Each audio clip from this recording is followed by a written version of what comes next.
Shalom.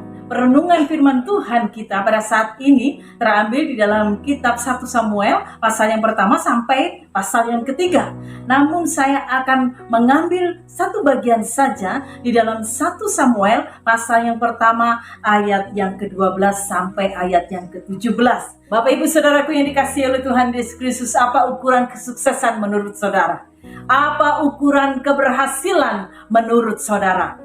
Gereja yang besar, jemaat yang banyak, penghasilan yang besar, nama yang tersohor, nama yang terkenal, jabatan yang mapan, jabatan yang tinggi, anak-anak yang sukses, anak-anak yang kaya, anak-anak yang maju, atau apa lagi? Bapak Ibu yang dikasihi oleh Tuhan Yesus Kristus, pernahkah saudara merasa berkecil hati dan iri melihat kesuksesan orang lain? Pernahkah saudara merasa galau, saudara merasa gelisah, saudara merasa sakit hati ketika saudara melihat keberhasilan hidup orang lain? Bapak Ibu Saudaraku yang dikasihi oleh Tuhan Yesus Kristus, ketika saudara melirik dan mulai membandingkan kehidupan saudara dengan kehidupan orang lain, mungkin saudara akan mengatakan, kenapa hidupku tidak sesukses orang lain? Kenapa hidupku tidak seberhasil orang lain? Kenapa aku tidak semaju orang lain? Kenapa hidupku tidak secemerlang orang lain? Dan kita mengatakan perkataan lagi, mengapa? Saudaraku yang dikasihi oleh Tuhan Yesus Kristus, dan mungkin ini yang dirasakan oleh Hana. Ketika madunya diberkati oleh Tuhan, ketika Tuhan membuka kandungan madunya dan diberi anak yang banyak, dicintai dan diperhati dan dikasihi oleh suaminya, Hana sakit hati, Hana tawar hati, Hana kecewa, Hana cemas, Hana gelisah, Hana iri kepada madunya. Saudaraku yang dikasihi oleh Tuhan Yesus Kristus, orang lain mungkin sudah menganggap Hana sebagai seorang pembawa sial, seorang pembawa aib, seorang yang tidak memiliki keberuntungan. Harapannya, masa depannya itu sia-sia, tidak ada gunanya, tidak akan ada kebahagiaan yang menghampiri Hana. Saudaraku yang dikasihi oleh Tuhan Yesus Kristus, Hana seolah-olah gagal, Hana seolah-olah tidak berhasil, Hana tak punya masa depan, Hana tidak memiliki harapan, hidupnya sia-sia dan dia terkurung oleh kemustahilan. Saudara, namun yang terjadi apa? Tuhan mengabulkan doa Hana. Kok bisa? Apa rahasianya? Kenapa demikian? Mengapa Allah begitu terpesona dan hatinya tersentuh oleh doa-doa Hana?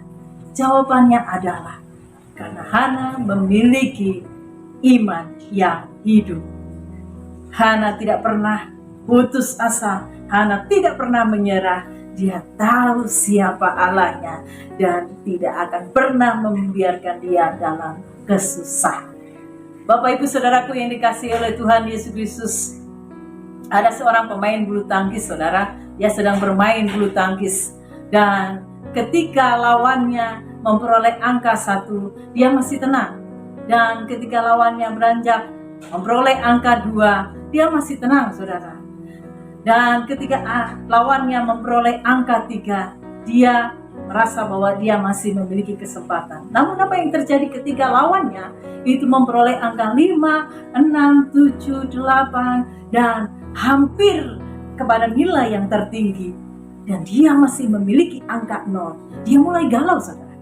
Dia mulai cemas, dia mulai khawatir, dia mulai tidak tenang dan dia merasa tidak nyaman. Apa yang terjadi? Dia mengumpulkan kekuatannya, dia mengerahkan seluruh kekuatannya, dia berjuang lagi, dia bekerja keras lagi, dia berkomitmen untuk menang, dia berkomitmen untuk mengalahkan musuhnya. Lalu yang terjadi adalah angka yang dia miliki mulai naik, dan akhirnya dia menang. Bapak Ibu Saudaraku yang dikasihi oleh Tuhan Yesus Kristus, demikian juga dengan Hana. Imannya tidak pernah mati, saudara. Imannya hidup. Dia tahu siapa Allahnya. Dia tahu dia memiliki Allah yang besar dan tidak mungkin meninggalkan dia. Saudara, dia tidak pernah menyerah. Dia tidak mau berputus asa. Dia tidak mau patah semangat. Dia mematahkan pikiran orang lain bahwa ini mustahil. Dia mematahkan pikiran orang lain bahwa ini tidak mungkin.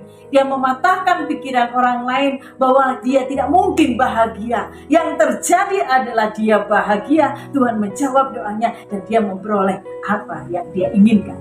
Saudaraku yang kasih dalam Tuhan Yesus, apa yang menjadi rahasia? Dia punya iman yang hidup. Dia percaya kepada Tuhan. Dia berserah kepada Tuhan. Dia setia. Dan dia melakukan kehendak.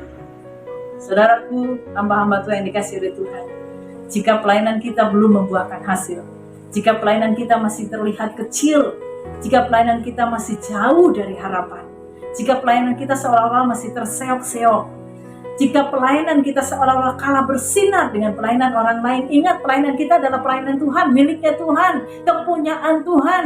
Jangan jemu-jemu berdoa berserah kepada Tuhan. Niscaya Tuhan akan memberkati pelayanan kita. Jika kita setia dengan perkara-perkara yang kecil, Allah akan memberikan perkara-perkara besar buat saudara dan saya. Para jemaat dan umat yang dikasihi oleh Tuhan Yesus Kristus, mungkin usahamu saat ini tidak berhasil. Ekonomi sedang turun. Anak-anakmu tidak memenuhi harapanmu. Pasanganmu tidak memenuhi harapanmu. Keluargamu berantakan. Cita-citamu belum tercapai. Doa-doamu terhalang. Doa-doamu belum terjawab. Mimpi-mimpimu tertunda. Seolah-olah hidupmu gagal. Seolah-olah hidupmu tak berhasil. Seolah-olah hidupmu hanya sia-sia. Saudara berdoa kepada Tuhan. Saudara berserah kepada Tuhan. Hidupkan imanmu. Percaya bahwa Tuhan mendengar setiap doa-doamu. Dan Tuhan akan memberkati apa yang menjadi impianmu. Jangan mudah. Tuhan memberkati kita. Shalom.